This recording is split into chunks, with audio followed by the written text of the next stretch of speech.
Yeah, the out the door forecast. I tell you, out the door is a wild scene. So let me show you the tracker shots here. One tracker, Jeremy Carter in Sulfur, has flooding. Northwest Oklahoma City, Hank Brown, yes, with the power lines down due to wind damage. And then we have the lightning strike that sparked the house fire down in Norman. So that's the scene, and that's just 3 different locations. There's multiple more where this came from across the metro as those severe storms rolled on through. They started at about 1:30 this morning, and they have been going ever since. Now, the severe weather down to the south. We don't have severe storms, and the rain has let up in intensity. What that means is the big time flooding threat has really gone down in central Oklahoma, but it's still raging on up to the north. First, we're going to start control room with Jeremy Carter, top left corner of your screen in Sulfur, where the rain has been torrential, over 7 inches of rain. Jeremy, give us an update. Yeah, Lacey, and these creeks here are rising in Sulfur. I don't know if you can see what's crossing the road in front of me here, but this is a big log going down this creek. This is the kind of water that would push your car off into the creek.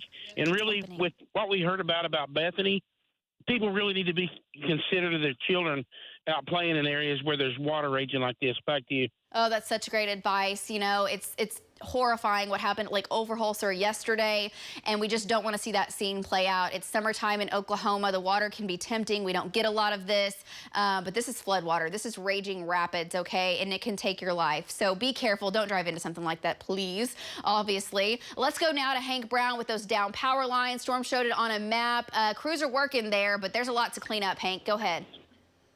Yeah, Lacey, this is going to be down for a while. This is 122nd and Penn. That traffic light is Penn. And there are more than 1 power pole that have been busted, been snapped off, and are laying in the street. So OG&E came and did an initial assessment. I talked to him, and he said that it was about 3/4 of a mile, and he had numerous power poles down. So this is not going to be just a quick fix. They're going to have to cut them lines, reset poles, all that good stuff. So it's causing one heck of a traffic backup out here as 122nd is completely shut down. Back to you. Yeah, that's a mess. That's a mess. And that may be the scene in other locations. So we haven't heard of that, but it's possible to have more down power lines. Thanks, Hank, for bringing us that shot. Tom Pastrano's on the house fire there in Norman.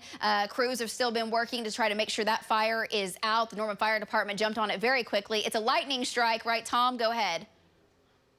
Yeah, that's right. It was a lightning strike, and when I approached this area, there were some huge flames coming out the roof, lots of smoke. But right now, they're wrapping it up. They just pulled the ladder back.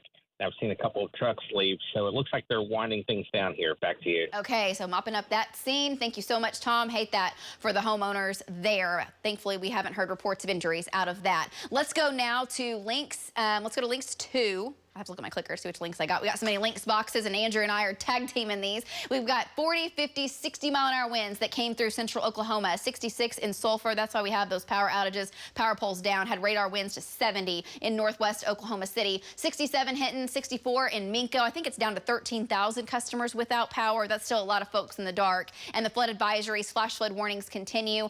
Just be careful out traveling. Do not travel in flooded roadways. Water up over the roadways. 4 to 5 inches of rain from Edmond back up into southern Logan County, eastern sides of the metro.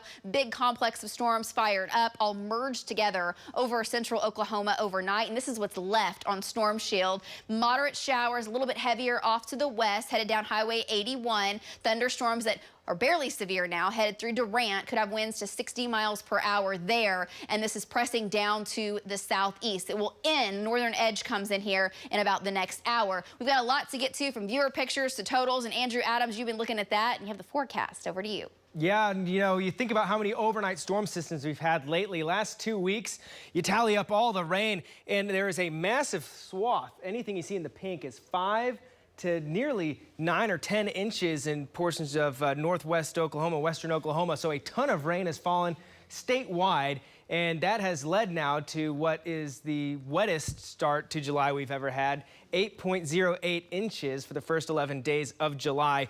Really blows out 1996. We were just at 6.6 inches at that point. We have seen several of these overnight storm complexes. This was from northwest Oklahoma City near Mercy Hospital before the power went out earlier this morning. Vada Haley sent this in. Very, very quickly blowing winds and heavy, heavy torrential rainfall. All that rain adds up. Another video we got from Del City. When we get that rain adding up over the last few weeks and we get even more of it on top of that, you get flooding scenarios like this. You can see that water rushing along the roadway there. So that has been an issue. On the bright side, once this all moves out, waters will subside. It's cooler out this morning. We're in the upper 60s to low 70s.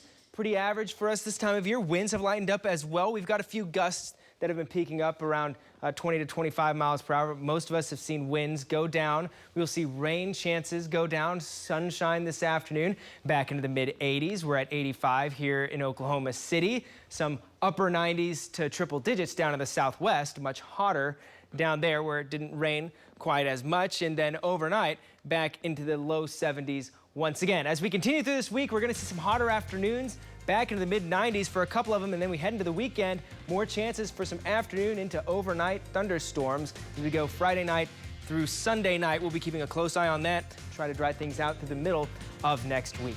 That's all we got for now. News 9 is going to be back in just a few minutes.